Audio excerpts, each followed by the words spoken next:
जाई बवाल तोरा भागल हपो कहे बड़े खिसियाती है पागल।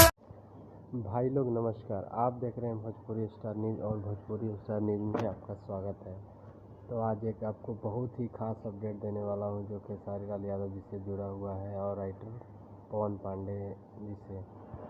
तो देखिए, आज से 6 महीना पहले पवन पांडे जी बोले थे कि डोली में गोली मार दें 3 आने वाला था और अभी तक नहीं आया।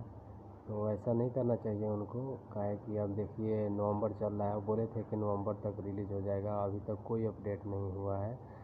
तो उनको जल्दी से लाइव आके सब बताना चाहिए कब आ रहा है और किस कंपनी से आ रहा है, यानी कोई अपडेट मिलता है तो अच्छा लगता है। तो अभी तक वो गाना का कोई अपडेट नहीं आया है।